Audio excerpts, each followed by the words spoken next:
قربانی کے لیے مفتی صاحبان کہتے ہیں کہ اوپر کھڑا ہونا چاہیے، خود کرے یا اوپر کھڑا ہو، میں نہیں کھڑا ہو سکتا، جانور جب تڑپتا ہے تو مجھے کچھ ہونے لگتا، تو میں بچوں کو بھیجتا ہوں جاؤ قربانی پہ کھڑے ہو، میں تو مرغی ذبح ہو رہی ہوں نا تو اس کو تڑپتے نہیں دیکھ سکتا۔ جیسے ابراہیم علیہ السلام کا تصور کر کے میری چیخیں نکل کہ انہوں نے جب ان کی کمر پہ گوڈا رکھا ہوگا یوں کر کے، ہاتھ باندھے، پاؤں باندھے، اور سر کے بال یوں اٹھا کے یہاں لائے ہوں گے سر کو، اور چھری یہاں رکھی ہوگی، کیا کیفیت ہو؟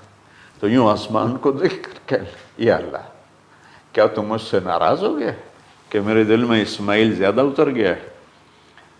یا اللہ ایسا کبھی نہیں ہے، یا اللہ یہ میرا کوئی امتحان تو لے رہا ہے، یا اللہ تیرے پر سب کچھ قربان ہے، اور یوں چلائی، اور اللہ تعالیٰ نے چھری کی کیا حیثیت ہے، اس نے چلنے سے انکار کر دیا، پھر چلائی، پھر چلائی۔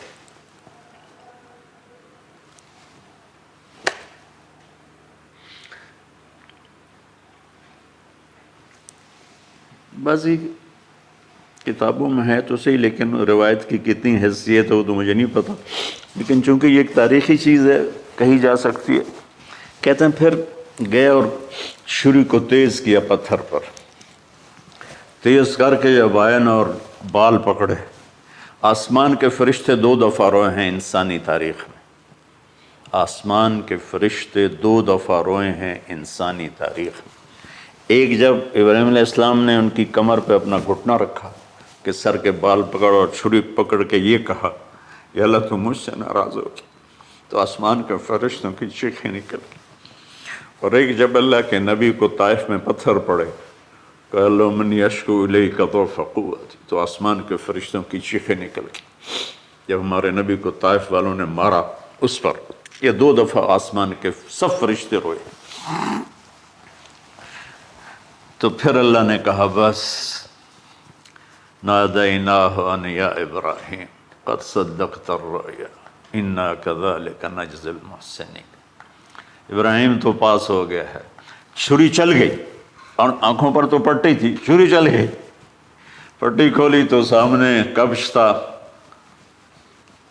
دمبا اور اسماعیل اور جبریل کھڑے ہوئے تھے۔ اس جانور کی قربانی ایک علامت ہے، اس قربانی سے ایک پیغام ہے کہ اپنے غلط جذبات کو اللہ پر قربان کر دو۔ ہم سے اللہ نہیں کہہ رہا بچے قربان کرو، ہم سے کہہ رہا غلط جذبات قربان کرو۔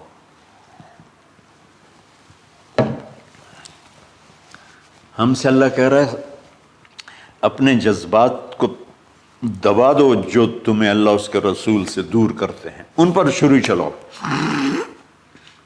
جو اللہ اس کا محبوب کہتا ہے ان کو کرنے کے لیے بھی اپنے جذبات پہ چھری چلاؤ۔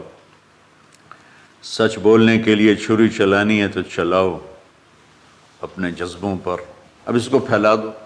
ساری شریعت میں اللہ نے جو احل حلالا، جو اس نے کہا ہے یہ کرنا ہے، اس کے لیے اپنے جذبات قربان کر دو۔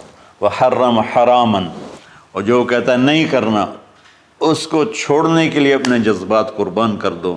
تو یہ ہے قربانی کی اصل حقیقت۔ جانور دمبے ذبح کرنا تو اس کی ایک علامت ہے، اس کی ایک علامت ہے کہ ہم میرے نبی نے حج پر 63 اونٹ ذبح کی،